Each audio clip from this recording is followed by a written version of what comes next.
మీకు ఈ మనీ డిస్మోర్పియా ఉందా?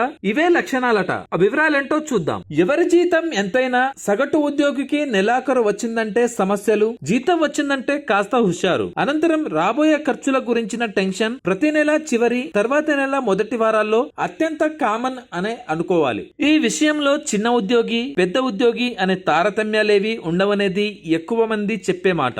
కారణం ఎంత చెట్టుకు అంత గాలి, ఎంత గాలికి అంత టెన్షన్. అవును, ఇటీవల కాలంలో రాబోయే ఖర్చులను ఊహించుకొని ఎక్కువగా టెన్షన్ పడే వారి సంఖ్య పెరుగుతుందని అంటున్నారు పరిశీలకులు. ప్రధానంగా 1997 నుంచి 2012 మధ్య జన్మించిన వారిలో ఈ తరహా తీవ్ర ఆలోచనలు ఎక్కువగా ఉంటున్నాయనే కామెంట్లు వినిపిస్తున్నాయి. ఈ విషయంలో వీరు తీవ్ర ఆందోళనకు గురవుతున్నారనేది మనస్తత్వ శాస్త్రవేత్తలు చెబుతున్నారు. దీనే మనీ డిస్మోర్పియా అని అంటున్నారు. వాస్తవానికి కోవిడ్ కు ముందు చాలా మందిలో ఈ తరహా ఆర్థిక పరమైన ఆందోళనలు ఈ స్థాయిలో లేవని అంటున్నారు. అయితే కోవిడ్ అనంతరం మారిన పరిస్థితులు, ఆలోచన విధానంతో భవిష్యత్తులో రాబోయే ఖర్చుల గురించి ఇప్పటి నుంచే టెన్షన్ పడటం మొదలైందని అంటున్నారు. ఇలా ప్రతి వ్యక్తి తన దైనందిక జీవితంలో ఎదుర్కొనే మెజారిటీ సమస్యలు ఆర్థిక పరమైనవేనని సైకాలజిస్టులు అభిప్రాయపడుతున్నారు. ఇక కొత్తగా ఉద్యోగ జీవితాన్ని ప్రారంభించిన వారిలో ఇలాంటి సమస్యలు ఎక్కువగా కనిపిస్తున్నాయని చెబుతున్నారు. ఇదే క్రమంలో కొంతమందికి రోజువారీ ఖర్చులకు సరిపడా ఆదాయం ఉన్నప్పటికీ